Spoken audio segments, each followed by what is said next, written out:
When I was a child, I stole an encyclopedia. I have an interesting story about how I got there. So, all my life has always been revolving through books and libraries.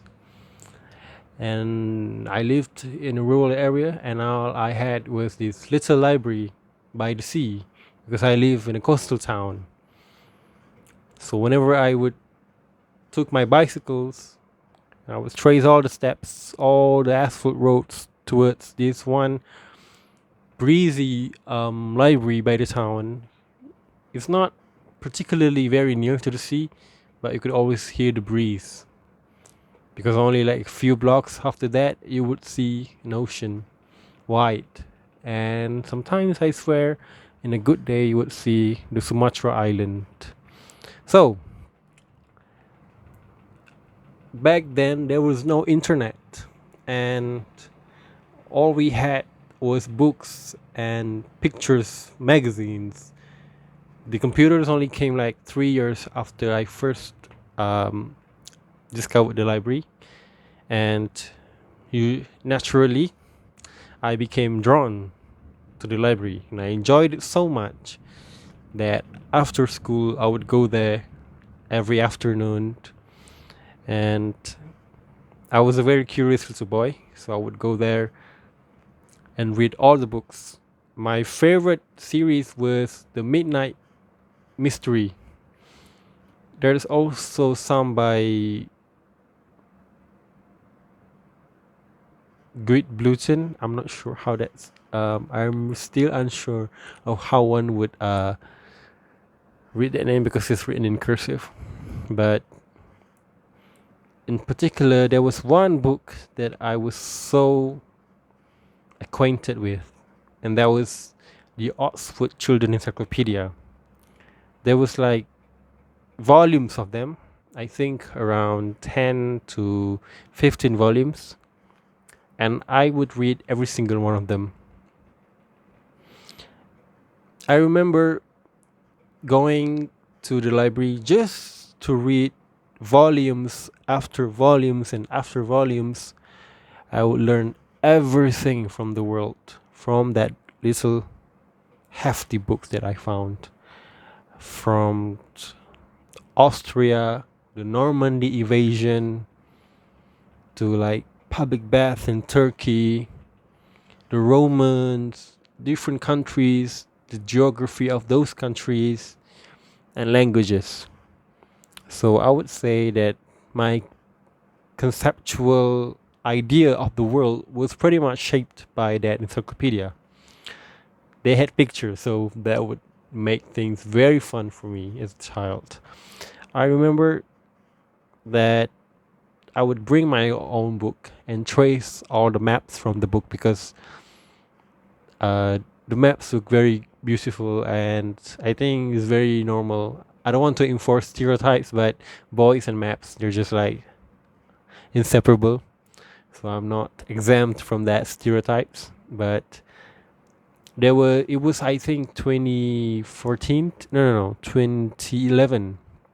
There was an earthquake in Japan, and the subsequent tsunami that ensued in Sendai in southern Japan. They were hit pretty badly. That causes a leakage on their Fukushima power plant. So I was into it very much. I would listen to the news reports. I would see, oh, where is this place? Fukushima, Sendai, Tokyo. And I would go to the library and look at the maps in the encyclopedia. And it has become my fascination for a very long time. Then it was still 2011, I think. There was a documentary on Prophet Muhammad's legacy on Eastern Europe. This is an annual thing, which in my national TV, there would be some Islamic documentary on like prophets and Islam in different countries and continents. So that year was about Russia and Ukraine, and also Chechnya, so all the Eastern European countries. And we had to learn about different places, that has Islamic influences, where we learn in Dagestan, in Tatarstan, and those beautiful mosques there, like the Grand Kremlin Mosque in Moscow, the Kul Sharif Mosque in Kazan, and we. So I think you can guess where would I go after I become fascinated by all the stories and all the footages from the documentary. I went to the library to see what can I learn about it, and so that's what I did. So it got to a point, and here's the thing: if you are a library enthusiast, you would know that there are certain books cannot be borrowed. So, for example, books that is labeled R references, dictionaries, like big books we have hardcover, they cannot be checked out from the library. So you can only refer to them in the library. So the library was it's not very strict, you know. I mean, it was a little town library, so I took some liberty, and I would smuggle one of those encyclopedias book day by day without ever being caught, not even once. And because I couldn't have more time with it at the library because they close at 5, and I want it all by myself, even at night. So that's what I did. And whenever I think about that, I don't know, my naughtiest moment has always been nerdy. So I like to reminisce on those moments and how it has impacted me and up to this day. So to